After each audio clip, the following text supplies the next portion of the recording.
Hey guys, welcome to the show. Today on the show, I'm excited. I've got Jaime Tardy here with us today from the Eventual Millionaire. Jamie's on the show today, and hopefully we're going to talk a little bit about masterminds and possibly how she's using virtual assistants to help her in her business. Jamie's show is basically she has an interview show where she interviews millionaires. So welcome to the show, Jaime. Thanks so much for having me on, John. Yeah, no problem. So, do you want to talk a little bit about how the Eventual Millionaire got started? You know, how you got this whole idea to start interviewing millionaires? Yeah, well, it's funny. Actually, at the very beginning, it had nothing to do with interviewing millionaires. So I started this website when I was in $70,000 in debt because I had always wanted to be a millionaire, and I thought blogging was sort of a way to sort of tell my story of getting out of $70,000 in debt. So this was a long time ago. It was probably 6 or 7 years ago, and then my site got hacked, and I lost everything. And then I stopped doing it for a very long period of time. So the whole premise of the show at the very beginning for the website was about becoming debt free. So I became debt free, found an amazing mentor who taught me everything he knew. Like I quit my day job, by the way, and found an amazing mentor and started my own business. And so from there, I was like, you know what? I ended up becoming a business coach. And I was looking around going like, I live in the middle of nowhere in Maine, which is the 49th worst state for business in the entire US, and yet I'm trying to find local business clients here, right? And not that I didn't. I mean, I had a good practice, but I'm a geek and have a degree in IT, and I was like, I think I should be doing something online. I love the online space in general. And so I resurrected eventualmillionaire.com. Again, nothing to do with business coaching. I just was like, I need to learn this blogging thing, and I really like that name. So I'm going to use this. So I blogged for like 6 months. Didn't know what the heck I was doing. But everybody told me that you're supposed to blog for 6 months to find your voice, and then you'll figure it out. So I spent like, I don't know, tons of time trying to do this blogging thing. I'm not like a writer, so it would take me forever to write these blog posts. And I was actually really, really going to give up. Right? I was like, I don't know, I had like 500 subscribers. It wasn't taking off like I was hoping it was going to or anything like that. And I remember telling my mentor one day and going, you know what? I'm going to stop doing this. And he's like, yeah. He's like, your ROI is not very good with this. I'm like, I know, I'm spending so much time and not making any money at all. And so, but I couldn't for some reason because the people that were subscribers were really awesome and loyal and cool. And a week later, I don't know if you've heard the story before. Maybe you've listened to it on a podcast. But a week later, CNN called me, and I was sort of like, oh, maybe I'm onto something with this blogging. If a huge press outlet like CNN could contact me, little old me in the middle of nowhere in Maine, maybe there's something to this blogging thing, right? And so I was on CNN's website, I was on their TV show, and then I was on the homepage of Yahoo all within 1 week. And I was like, this is awesome. I think Eventual Millionaire is great. I need to start either generating clients or revenue from it and stop writing so much because I'm not that good at not that I'm not that good at it, but you know what I mean. It took me forever to write at all. And so I was in a mastermind group, so we can talk about that in a little bit. When I first started the blog, I created a mastermind group. And in that mastermind group, we met every week. Two of the people in it already had podcasts. And one of my friends, who now owns a company called Zirtual, that just got funded by Tony Hsieh and like is blowing up like crazy. But she was like, why don't you interview millionaires? I'm like, that's a great idea. I totally should. But I didn't know any at all. And so, but it seemed like it was a good solution comparatively to, you know, writing stories about me. Like I wanted to learn from millionaires too. Sure, I'd love to be the person to actually ask them. I didn't think anybody would say yes, like ever.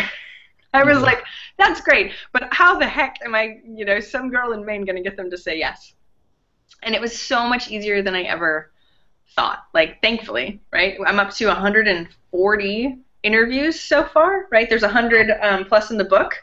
Yeah, but I'm up to 140, and I'm booked out for months, right? We're booked until, like, almost September right now. Wow. Which is, you know, like, I mean, it's April, May. Yeah, it's April right now. We're booked out until September, which is insane. Because now I'm getting introductions, and now it's, you know, it's one of the best networking tactics in the world to be known as the millionaire girl, and people should introduce you to millionaires. It's really like the best thing you can really have for networking. And so, and so it worked out really, really well. It was sort of like, not that I was stumbling my way along, but I was trying to figure out as I go. So it was never this, like, I had this perfect plan and I executed it exactly as planned. It wasn't like that at all. But looking back, 3 years ago is when I started the podcast. 4 years ago is when I started the website. It's just been insane. The connections, the people, the opportunities that come up just from that. It's been awesome. Yeah. Did that answer your question?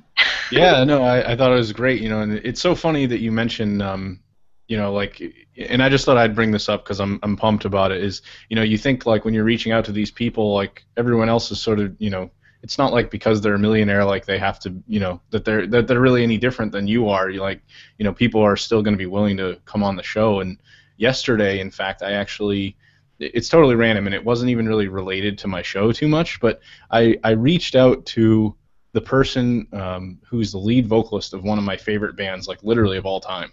I found a website. He has a personal website because he does fitness coaching, and I emailed him, and he said, yeah, I'd love to be on your podcast. And like that was like... Who's the band? Now I want to go check it out. That's awesome. It's kind of like a crazy metal band. Like it's really the band is actually called Bleeding Through. It's you kind of have to be into it to understand it, I guess. But that's awesome. They were pretty good. They played with like they opened for Marilyn Manson once, Nice. So like they were doing very well. So it's like really exciting, and I thought I'd mention it just because it goes hand in hand with what you were saying, like you don't really have to be afraid to reach out to these people. Well, and the funny thing is it's an email. Like thankfully nowadays you find a contact form and you email. Like it takes you 10 minutes to write an email nowadays, right? Yeah. It's not like we're trying to like cold call and get through to their assistant or anything like that. Like it's usually easier than people think, especially if you're putting out something of value. The cool thing about an interview show is it's as if you're giving to them first. You're like, hey, have access to my audience. That's giving first, instead of going, hey, can you give me advice? Can we go for coffee? Can we, something that's very me focused. The interview space in general is you focused, which is awesome. So they feel great. I remember somebody asking me for my very first interview. This was, such a long time ago. I didn't even have my site actually up and going. She just liked my story. And I was like, you want to interview me? Like, I feel really amazing now. You want to interview me? And people come to me all the time asking me for interviews, and it's awesome. Like, it's very flattering to hear people want to hear your story. And so, yeah, in a second, it's easy to get people to say yes. Though, being in a mindset of like, I don't know, who am I, that sort of stuff, that makes it tougher, right? So you won't actually send the emails because you don't think that they'll say yes. But take a freaking chance and go send an email. It's way easier than you think, just like you did.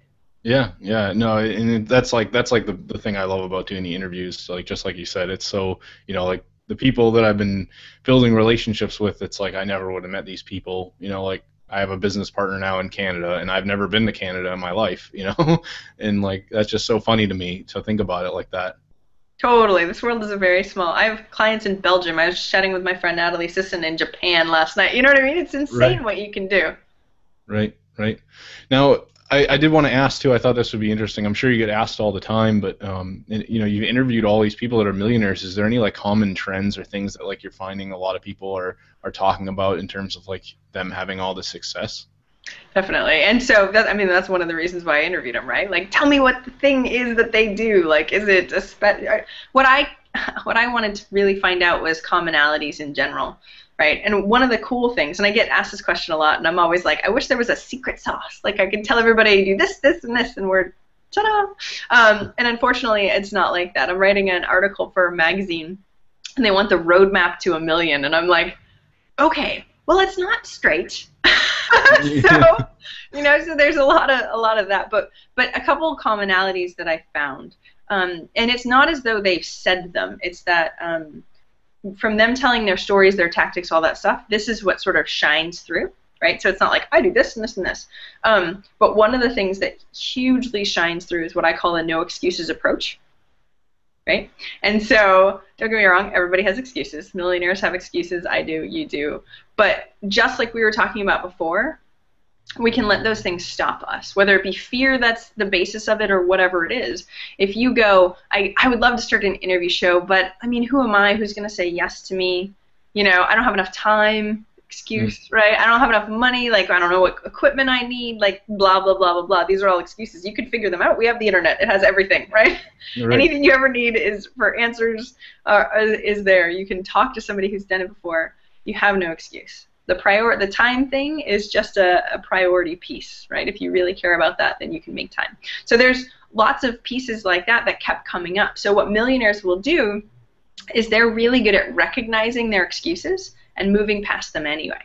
And so, like, for instance, Marissa Levin has she was way back when, she owns a company now called Information Experts, and she's starting a new one called Successful Culture. And it's really interesting to sort of hear her story in general of going into her day job, and at one point she was asking for a raise because she was getting an MBA and all that sort of stuff, and she ended up going like, oh, I want a raise, and they said, well, you're never going to make more than $30,000 a year here. Now this was quite a few years ago. She's had their company for 10 plus years. And she was like, right? To have your income capped when you're at a young age, when you're trying to grow, sucks. Right. Yeah. And so, like, she could have made all the excuses in the world at that point, right? Like, well, what should I do? Should I go find another job? Like, what does this look like? You know, I have a family. She had a family. You know, there's so many different excuses that you can get through. And she bit the bullet, quit. And so, like, notice, like, yeah, there's a lot of things, but I want this more. Like, having this is very uncomfortable, but I have to do it. And so being able to sort of see that, recognize the obstacles that are in the way, realizing that you might be scared and feel crappy about it and be really uncomfortable, because she never had a business before. And the funny thing is that not the end of the story, I mean, her company does like $17 million a year now, so that's really a good ending to the story. But only a few months later, after she quit her job and the guy said, you'll never make more than $30,000 a year, she got a contract for something like $34,000 for 6 months. And she was like, see? Like, yeah. I can totally do that. And so you won't really know, right? These as excuses come up, the very first step is awareness and knowing that it's an excuse. So one of the tactics that I say in the book that I use quite frequently, which is very uncomfortable and not fun, but I'll say it anyway, is to have somebody call you out on your excuses. So I used to use the excuse, I don't have time, all the time, right? I have 2 small children. I am running a business. I'm trying. I mean, I've done so many things. Especially recently, I launched the book. I moved to Austin, Texas. Across the country. Like, there's 1,000 things that was going on, and in my head, that's sort of the running. I don't have time, and so, and this was a while back. I remember asking one of my friends to call me out every single time I said I don't have time, which sucks because they enjoy it a lot too. It's like slapping you in the face every time. Like, you said it again. Like, yeah. I'll be like, I can't believe it. It's like a running thing that you don't even notice as things come up over and over and over again. And they are just excuses. It's one of the things that I do with my clients now, right? They'll say something and I'll be like, well, that's an excuse, right? And nobody ever calls that stuff out anymore. And we can't move forward unless we recognize it as just an excuse. An excuse is something that's a falsified reason for not doing it. Not that some of these aren't true, don't get me wrong, right? I don't have a lot of time, but that is not the reason why I'm not doing it, right? It's that I didn't put it as a high enough priority. And that's a choice of mine, right? And I have to be okay with that choice. I'm throwing my hands up going, I'm a victim, I don't have enough time. But it's not that way at all, right? I'm making the choices. I need to be back in control, and that's what they're really good at, recognizing those excuses, putting themselves back in control, and if they do want to make that choice, moving forward with that choice. Does that make sense? Yeah, no, and I've read, it's funny because, I mean, I struggle with that myself. You know, I did, before I got started in the whole, like, kind of online marketing space, I was doing multi-level marketing with a company called Beachbody, who does, like, the popular P90X fitness program. Tony Horton. Exactly, yeah, and that was like the big thing with all the higher up people, you know, like the guy who was my, they call it a coach, you know, basically my upline, whatever you want to call it. He was so big on excuses. In fact, I think I even read something earlier about, you know, he's a millionaire himself, you know, because he's doing so well with it, and he constantly talks about how people make excuses when it comes to eating healthy or getting through a fitness workout, you know, because it's very dedicated where you really have to do these kinds of things. And it's really tough, you know, and I think about it all the time. You know, I remember talking to a cousin of mine, and she said something about how she doesn't have time to work out because she has a baby. And it's like, I remember being in that mindset, thinking about how people are talking about that. And how it's really it's basically just people making excuses. If you really wanted to get in shape, I'm sure you could find a way. You wouldn't make your child an excuse. You know what I mean? Yeah, but it's so much harder to recognize them in yourself than it is in somebody else. So you can go, hey, look at that right there. You made an excuse, right? But it's so hard to go, oh, I just made an excuse, right? So hard to turn that dial and look at yourself.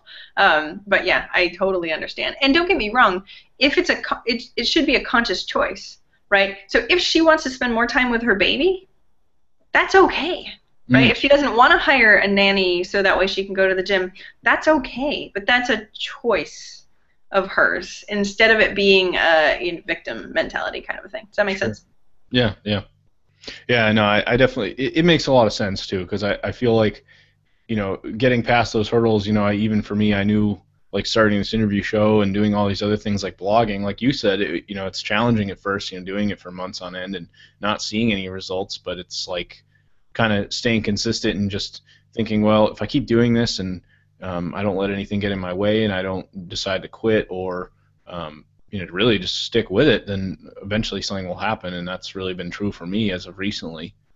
Well, and I think the funny thing is, like, action breeds opportunities, right? And so a lot of people will go, well, I don't know what to do to start a business. I don't know, blah, blah, blah. I don't know if it's good enough. I don't know if, there's a market for it. You won't know those things, and you don't know what opportunities are out there. Like you said, you're business partners with a guy in Canada, which if you never had an interview show would never have happened. Exactly. And so taking those actions, even if they're not the right actions at first, and you're like, I don't know if I'm making any progress or anything like that, you might not be making any progress. You might be stepping backwards. But the whole point of taking action is really to start opening up the opportunities that you have in front of you. And you'll get better as you go. Like, everybody sucks at first, right? I mean, no offense. Unless you have some background. We're not born with business skills. Yep. That I know of, right? So it's not as though there's this innate talent of, I know marketing extremely well or anything like that. I've interviewed so many people, and they have different talents. Some of them are really amazing at marketing and sales. That's awesome. Some of them are good at tech. Some of them are horrible at tech and have to hire that. Other people hire marketing and sales because they're not good with that. Like, not that it doesn't matter your talent, but in general, when you're building a business, you can really pull the people in that you need that are better than you. And so therefore, you don't have to be amazing at everything. Now, starting is tough, right? You don't know what you're good at. You don't know what you're not good at. But again, taking those actions and figuring that out, that's, to me, the only way that you can figure it out. Because if we're sitting on the couch, there's a great quote, I'm sure I'm going to botch it. It's, even if you're on the right path, you'll get run over if you just sit there. Right? Yeah, I've never heard that one before. I love that quote because it's the same thing, right? I'm all about action. After every, interview, I ask them, what's one action? After every speech, I go through and I ask them, pick one action from today. It's not like we have to move huge mountains, but it's about having those little progress that really add up time and time again, if that makes sense. Sure, yeah. Yeah, that's awesome. I love this advice, and it's funny because I haven't had anyone really on the show to talk about excuses, but I think it is such an important topic, and just in general, like, being able to take the time to figure out if you really want something, you just got to go after it and make it happen. Wayne Dyer did a video I remember watching a long time ago called "Excuses Be Gone," and I remember watching that and my mind was blown. Right, and this was before the Millionaire interviews. And so it's really interesting to sort of pull what he said in that and see it very clearly throughout all the interviews. It's really neat to see it actually in real life. That's the reason why I wanted to interview millionaires. I didn't want to just read a book, and not that Wayne Dyer isn't amazing and a millionaire and a half, right? But I wanted to see it for myself. So I wanted to go into the lives of people who aren't writing books, who have weird, crazy businesses, who, you know what I mean, who aren't that, and take an amalgam of what they're doing and find out what those are, because that to me was important. Not just this one way worked for this one guy. I want to try and pull the pieces that work for all of them. Sure. Yeah, that's awesome. I did want to ask, I guess maybe we could talk a little bit about, masterminds and kind of dive into that a little bit. I know, just kind of looking around in the online space, I feel like a lot of people have sort of stemmed off this mastermind thing just from some articles I've seen of yours, like, for example, on Pat Flynn of the Smart Passive Income. I know you wrote a guest blog post for him. I think it was years ago. Yeah, it was probably at least a year ago. I can't even remember. And I was just on his podcast, and we talked about mastermind groups like a ton. He's actually coming down to Austin, my whole mastermind group, for 3 days next week or the week after, to do 3 days of masterminding. So yeah, I'm a huge proponent of mastermind groups. And there's actually a whole chapter in the book all about masterminds and mentors and how to do that with templates and all that other fun stuff. Because I get that question a lot, like, okay, that's great. It's good to know that a mastermind group would help. How the heck do I actually do it? And sort of getting back to the beginning of my story when I was saying that I had just started Eventual Millionaire, didn't know what the heck I was doing, right? Because, I mean, I was a geek, but I wasn't an online marketer at all, and didn't know anything about blogging, was reading as much as I could. And it's funny because the people that I was reading back then, like I was reading Internet Business Mastery and Pat Flynn and all these I was reading all these things, and now they're all my friends, which is so weird to sort of see the shift, right? Yeah. But being able to read that stuff and go, okay, what do? I was still a little stuck in terms of what should I do, right? So I bought their info products, or, you know what I mean? I was trying to figure that stuff out, and I was moving forward, but I kept going, like, I want someone to just tell me what to do. So I ended up creating a mastermind group and finding a mentor when I first started online, so I could actually have people like go, okay, Jaime, this is what I want. Plus, it gives you an in for networking. So when I first started, I emailed. I didn't know anyone in the space at all. Again, middle of nowhere in Maine. So I just emailed people, and I was like, okay, do you want to be a part of my mastermind group? I had a whole like outline, and this is all in the book too. I had a whole outline on like what the hot seat was, what we're going to be doing, and all that fun stuff. And I just sort of opened it up and like posted on forums to try and find people because I didn't know where else to go. And I ended up finding one guy on Steve Pavlina's forum way back when. I don't know if you've ever heard of him before. No. He had a huge site way back when. And he, the guy that I met had actually wrote a book about mastermind groups. It was called The Rich Switch. His name was David Hooper, and the whole last couple chapters were about mastermind groups. And so I used his format, and like he told me what to do, and I created it. I'm like, this is perfect. So he was in my mastermind group for a long time. He told me one piece of advice, which I think is huge for starting a mastermind group. You want people that are way better than you. So you don't want to just find people who are all at the same level as you, because that's not going to pull you up. You want to find people that are way better than you. And of course, the question I get asked always after I say that is like, well, why would they say yes to me if I'm down here and they're up there? That's because you're the facilitator, right? So what you're doing is you're bringing together some amazing people and being the glue that sticks them all together, right? And so while I still try to tout my credibility, right? I had worked with a video. They had a viral video online. They were called EP Bird and did Diet Coke and Mentos and crazy stuff, and they were good friends of mine, and I worked with them, and I had data on YouTube and all that sort of stuff from working with them. So I was like, and I've worked with these people, you know, borrowing credibility from someone else to sound cool, even though I knew nothing about online stuff. But doing whatever I could do to get really amazing people in the space. And so I emailed a bunch of people. Pat, actually, in the interview that I did with Pat, he said no at first to me. So we talk about that story of like, oh, you said no to me, and then eventually I got him to say yes. But that happens to me a lot. Like Seth Godin said no to me. A whole bunch of people say no to me at first. I don't always take no for an answer. But I emailed Pat again, and I asked him again. I gave him the outline again. I'm like, we're just about ready to start. Do you want to jump in? And he was like, you know what? Yeah, I do. And that was awesome, right? Especially because now he's so big. This was 4 years ago. So I mean, he was big. He had like 10,000 people or something like that. But now he's Pat Flynn. Everybody apparently knows him. I don't know. He's everywhere. Yeah, no kidding, right? But I think that's what's really interesting. Small things like that. If you see people that are better than you, but more up and comers. I mean, you talk to Pat now. You talk to me. You try and get me in a mastermind group. I'm in 3 mastermind groups right now. You know, and trying to get somebody to. I get a lot of people who are like, can I be in your mastermind group? I'm like, it's invite only, and only if we lose someone, and that hasn't happened in a while. So like, it's, you know, asking first is always hard. Like, you don't want to go and be like, hey, can I be in your mastermind group? Unless you know that someone really, really well. Sure. And so what I would do is I personally think creating your own. A lot of people come to me and they're like, can you just find me one? Or how do I find one? I think you have a lot more control Not that you need to be the head, because it's not about that. The mastermind group is a living organism in itself. But I want you to be the facilitator, the glue that sort of sticks everybody together at first. The person that's going to run the first few meetings, it's going to get everything going. Because that's what, the main benefit of you is. And so if you get one person that says yes, that's amazing, then you name drop the heck out of them and go, hey, I have so-and-so, they're amazing. Do you want to be in their mastermind group? Yeah, yep. And then you get a whole bunch more people. And so it takes a lot. I emailed a whole bunch of people, but we created an amazing group. We've been meeting every Monday for 4 years, which is insane. Wow. Yeah, and the format is, there's a hot seat every week, and somebody brings a problem, and we all, put our heads together and try and solve it for them. And we talk about wins, like small wins. It's really cool to see the wins progress. Like at the very beginning, I was like, I wrote a blog post. Yay, I did my goal, And now, like last week, I was like, oh, well, I'm writing for Women's Health magazine. I was just on Yahoo's homepage again, blah, blah, like. Yeah.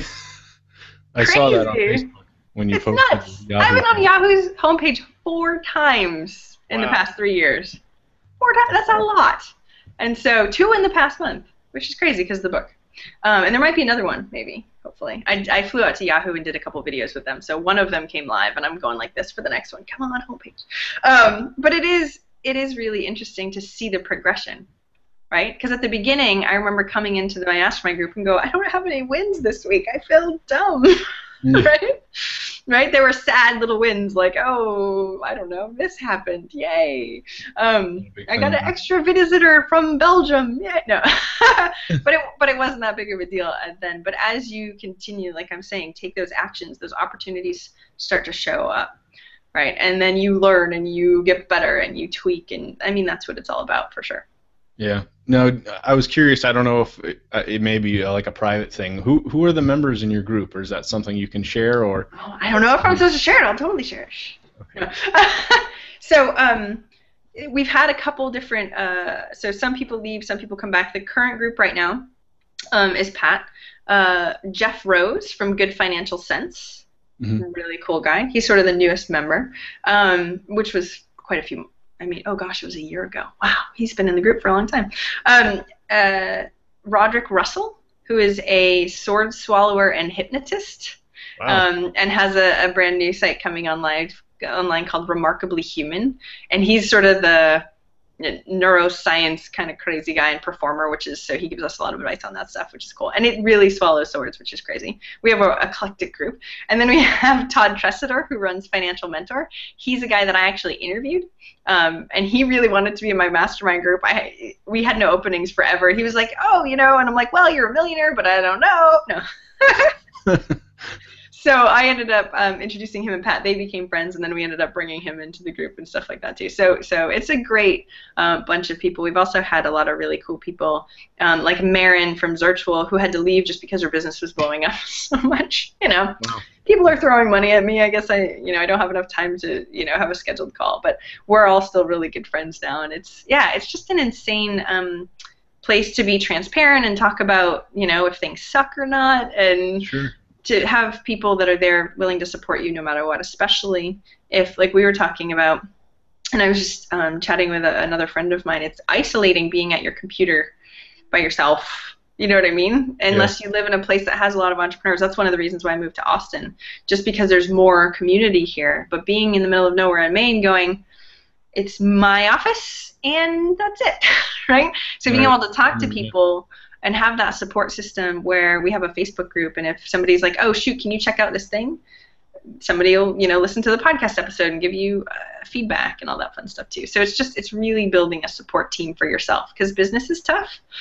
There's ups and downs for sure, and being able to have that support team in advance is really important.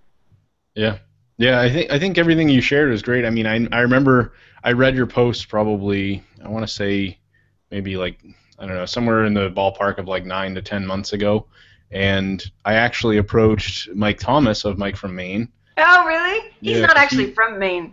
No, I mean, he's from Maine, but he doesn't live there now. I guess I don't live there now either. Istanbul, Turkey, and we kind of like, we started, like I got him to start a mastermind with me, and we did it for 6 weeks straight. Uh-huh. But we just never really got any other solid members, and at the time he was like so far ahead of me that it was almost more like every session it was just him like one-on-one training me. So yeah, so what I would do in that situation is I wouldn't start until you at least have 3 or 4 people, Mm. Yeah, right? so I think I might Because actually, now that I'm like he's blown up like twice as much as where he was at that point. Like he's doing so well and now now. you're like, darn, I wish, yeah. Yeah, but I know like yesterday I was so excited, like, I think I had like I don't know, like an $800 day in the last, like, I don't know, like last 2 days I made like $800. Nice. And I posted like a screenshot of my JV Zoo on Facebook and was like, things are going really well this week. I'm excited, doing these interviews obviously with you and this like vocalist of one of my favorite bands. Like, this is a great week. And he commented on it and was like, keep up the great work. And That's awesome. So I launched we a were just talking product. about Naveed and get him and get some people that are especially bigger up and comers, get them all to say, get at least 3 other people to say yes, and then pick a date to start. So what I did is sort of puts you under the gun, because I went, okay, we're planning on starting, I'm just making up a date, April 1st, right? Sure. Whenever it was. And then I'm like, shoot, I need 5 members. So what can I do to get 5 people or 4 other people to say yes to me, so that way we can start on this day, because I already told them we're starting on this date, right? And then you, like I said, you have to be the glue. So you were great for getting Mike in, which is awesome, but you're the guy that's the facilitator, so it's all on you to try and make this, because it takes, I mean, it's like climbing a mountain, right? It takes a little to get up the hill, and then now, like, if I miss a meeting, we have specific rules too of you can only miss so many meetings and stuff, but if I miss a meeting, it's not that big of a deal, because they know everybody runs it. We've just done it for so long, and I know even if I leave the group, even if I'm the one that started it, if I leave, it's going to continue. I mean, it's not going to stop just because of me. Not that I'm leaving, but Sure. But you know what I mean. So it becomes this living organism. But what you have to do is try and make it to get to that point. So that takes a lot of effort and love and pushing a rock up a hill, kind of a thing. Right. Awesome. But do it again. Yeah, I think I might actually approach him again on the idea, because the partner I have from Canada, he's in his own mastermind group, but that's kind of like, full, so to speak. I haven't even approached the idea of joining, because I think once you get up more than 5, I think it'd probably be too much. Well, yeah, and if you're business partners, you guys talk all the time, stay in separate, Sure. like you can do much better use of your time to stay in separate mastermind groups for sure. Yeah, so I think I might in fact read over, like, because you said there's a chapter in your book. I have your book, and I just Whole haven't. chapter about it. Yeah, just walk through. It'll be like, okay, first email this many people, say this stuff, like it says it all. And that's exactly what I did, and exactly what, I mean, I've had I don't know how many people come to me and go, I started a mastermind group because of you, and it's all these people, and it's really awesome, and we meet every week, and it's really awesome. It's really cool to be able to affect other people's lives. Awesome. I know, how are we doing for time? I know it's about 11:15 here. I have a couple more minutes. Okay. I thought, I know we were going to talk about VAs, but I know, I'm reading Chris Ducker's book, so I'll read Chris Ducker's learn. book. That's what, I'm not the VA queen, though I do recommend, especially if you have a day job or whatever, and you can afford it, getting somebody on my team. And I used Chris Ducker's virtual staff finder way back when to find my very first VA, because I tried a bunch of other ways and they all were horrible. I have horrible VA stories. And so being able to start with that, and it makes you feel a lot more like the CEO of your company when you can delegate stuff, right? It's not just you anymore. It gives you the stuff that's more important. It gets stuff off your plate. They're usually, especially in the Philippines, really inexpensive. Like, that's the first step to me, to really start owning your own business. You know what I mean? Owning that power and being able to go, okay, this is a business. I have an assistant, virtual or not, right? And start moving forward on that, because that's a huge skill. Like, the delegating and managing of people is a huge skill that, if you're planning on getting bigger in business, is something that you definitely need to know.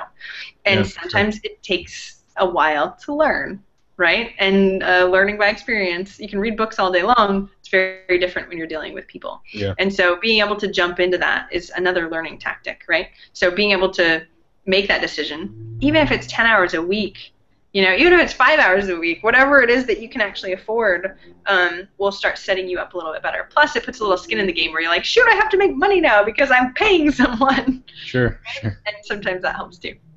Yeah. I found that, I literally hired my first VA like about a week or 2 ago. I hired 3 people, and I kind of put them on tests, and depending on my need, I may keep all of them and just have them do little bits of work here and there. But I found that I gave one person tasks, and I kind of like gave them a Skype chat instructional on what I needed. Mm-hmm. Then really all I was having them do was post some blog articles on a WordPress blog, and you figure it's pretty simple if they've done it before, they know it. But I missed all these little things like having them do a few tags, or they incorrectly did some links incorrectly in the article, or they didn't include alt text on the images, for example. Mm-hmm. So I went back and I made a Google document with images and like arrows, and I basically made like a super detailed guide on how to post one article. Like made it impossible not to mess it up. And that's awesome. That's a system. Send it to everybody, and now they're like, I sent it to 3 people, and 2 of them I've given tasks to. They've basically gone through and did everything exactly the way I wanted it to. That's one of the things I do with businesses in general, whether they make, I usually work with businesses that are like $1 million plus businesses, and it's interesting, like that's what businesses need. They need systems. You don't want to be reinventing the wheel every single time you have to do a task, right? For your people, for you, whatever it is, making decisions, like that stuff sucks. And so there's a great book called The E-Myth that really talks about how to systematize your business. It's by Michael Gerber. It's sort of like he's like the godfather of this. Everybody refers to that book. But it's really, really important for you to be able to go, okay, that's done, right? Mm. If tomorrow my VA were to go away, all I have to do is show this again to the new person, and they'll figure it out. Right, that's exactly how I set it up, because I didn't want it to be like personalized to them in any way, and I could just pass along those instructions and make it easy for anybody to just pick it up. Exactly, and doing that in lots of different systems in your business, so you have this manual. If you were to ever grow a business big enough to sell, that stuff is gold, right? Because that means you can step away. And you don't have to be the one like making the decisions and all that sort of stuff. And if an employee leaves, the whole thing doesn't come crashing down, right? Yeah. And so it's huge for that stuff. Awesome. Well, I know we're probably pretty good for time. I did want to ask one last question. I thought this would be interesting. I've interviewed him, and I'm part of Podcasters Paradise, John Lee Dumas of Entrepreneur on Fire. I know that he's talked all the time. He mentions that you were like his mentor. I mean, and I looked, I think the last few months, like he's had these mind-blowing income reports. Yeah, no kidding. I thought I'd ask what, like what's it like being able to like just teach someone, interviewing these people who've had success, but now you've got someone like John who you were able to kind of like coach and help along to get started, and now he's just exploding in like this whole like scene, really. Like, totally. I guess, what does that feel? It's like a proud parent, though he is older than me. No. But it is. I mean, I'm so impressed with everything that he's done, and it's so sweet because he really, embodies like giving back and helping, of going like, you know what, Jaime did that. Jaime helped me. He's like, I'm gonna wear an I Heart Jaime T-shirt, right? So he like, it's really, really awesome.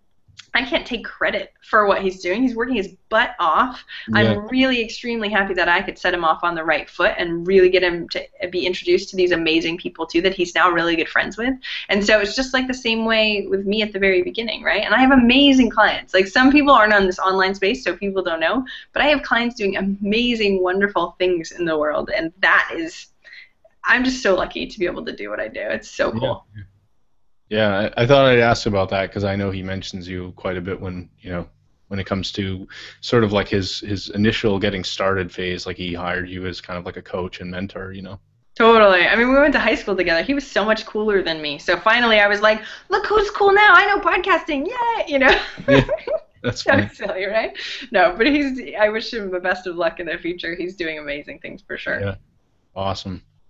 All right. Well, I really appreciate you taking the time out of your day to join me. I know we had like a scheduling conflict a week ago, and I think I had asked to do the interview actually last year. This was like the longest one I've had to wait for. So. Good. Was it good then? You waited the longest for this one. I was so worried because I got a new job. I work doing full time. I do e-commerce work full time now. Nice.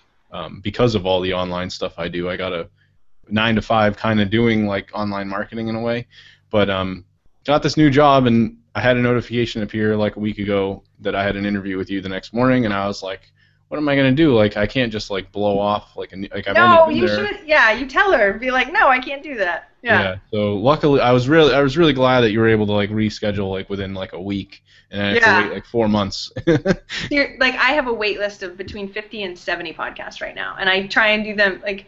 If I did that, that's what I would be doing all day long, right? Yeah. So today I'm doing it all day long. I have 6 different interviews back to back to back. all day long.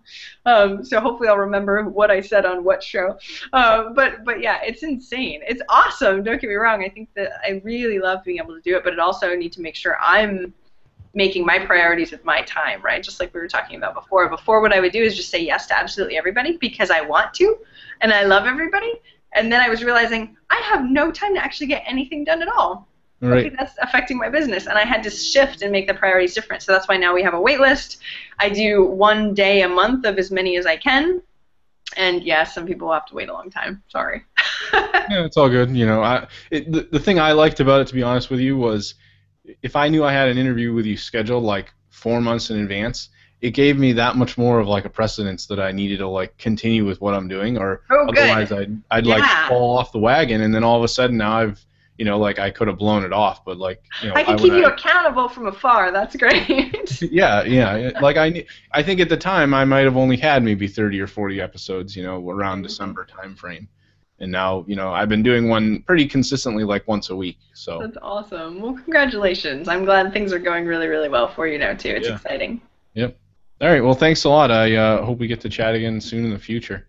Awesome. I hope you have a great day. Thanks, John. Bye.